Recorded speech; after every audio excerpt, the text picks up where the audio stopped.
Shalom saudara terkasih, salam jumpa bersama saya Romo Amo MSC dalam RSM pada hari Selasa biasa pekan ke-29. Semoga Anda dalam keadaan baik dan sehat selalu. Saudara, firman pada hari ini dari Injil Lukas pasal 12 ayat 35 sampai 38 tentang kewaspadaan. Dan pada kesempatan ini saya akan membacakan renungan yang saya tulis dan termuat di dalam Percikan Hati Warta Kasih Allah bagi Dunia edisi untuk hari Selasa tanggal 24 Oktober dengan judul Hamba yang Berbahagia. Kebahagiaan seringkali dikaitkan dengan posisi dan kedudukan seseorang. Kebahagiaan juga seringkali dikaitkan dengan kesuksesan dalam mencapai sesuatu yang diinginkan. Tetapi itu saja tidak cukup menjamin kebahagiaan yang sejati. Kebahagiaan tidak bisa sepenuhnya bergantung dari luar. Kebahagiaan justru berasal dari dalam diri sendiri.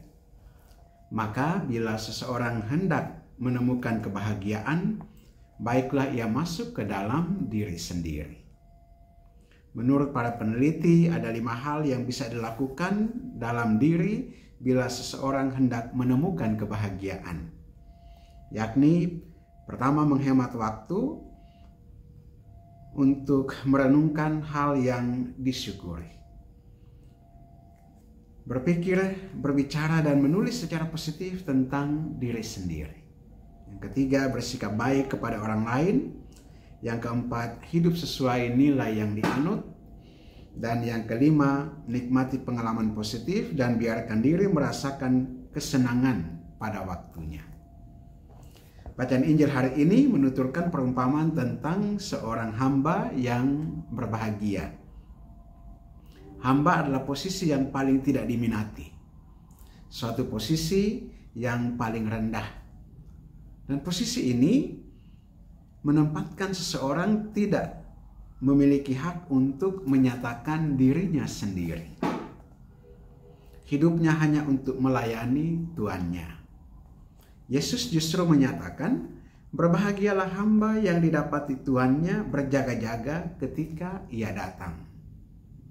Poin yang ditegaskan Yesus di sini adalah kewaspadaan, berjaga-jaga, untuk selalu siap sedia melayani Tuhan yang datang kapanpun juga.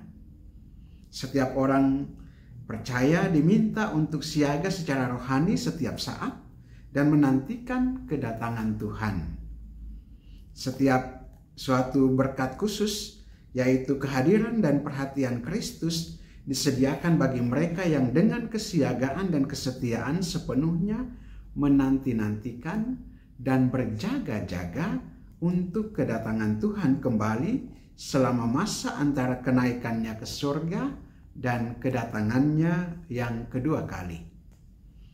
Berbahagialah setiap pengikut Kristus yang didapati Yesus berjaga-jaga ketika ia datang. Sumber kebahagiaan kita adalah kedatangan dan kehadiran Yesus dalam hidup kita.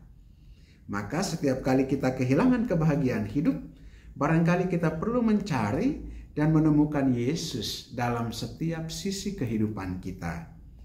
Di mana ada cinta kasih, di situ Allah hadir. Di mana ada kasih, di situ ada kebahagiaan. Berbahagialah keluarga dan berbahagialah Anda yang tinggal dan mengalami kasih Yesus dalam hidupmu, di tengah keluarga dan lingkungan di sekitar Anda hidup dan berkarya. Berbahagialah Anda yang didapati Yesus berjaga-jaga dan siap sedia melayani Dia di tengah keluarga dan lingkungan sekitar Anda hidup dan berkarya. Marilah kita berdoa. Allah kekal dan kuasa, kami mengucap syukur dan berterima kasih atas firman-Mu yang Kau nyatakan pada kami dari seorang hamba yang berbahagia ketika didapati tuannya sedang berjaga-jaga dan siap sedia untuk melayani. Berikanlah kami semangat untuk melayani dalam kasih, dengan ketulusan, dengan kesabaran, agar pelayanan kami sungguh berbuah kebahagiaan bagi hati kami maupun bagi orang-orang yang kami layani. Teguhkanlah kami dengan kekuatan dan kuasa Roh Kudus-Mu, agar juga dalam pelayanan kami melayani dengan penuh sukacita. Sembuhkanlah saudara-saudara kami yang sakit, dan biarkanlah mereka mengalami juga kebahagiaan sempurna berkat pemulihan dari sakit penyakit mereka. Demi Kristus Tuhan dan Juru Selamat kami yang hidup berkuasa bersama di dalam persekutuan Roh Kudus Allah sepanjang segala masa. Amin. Berkat Allah yang Maha Kuasa turun dan tinggal atas saudara sekalian, Bapa dan Putra dan Roh Kudus. Amin.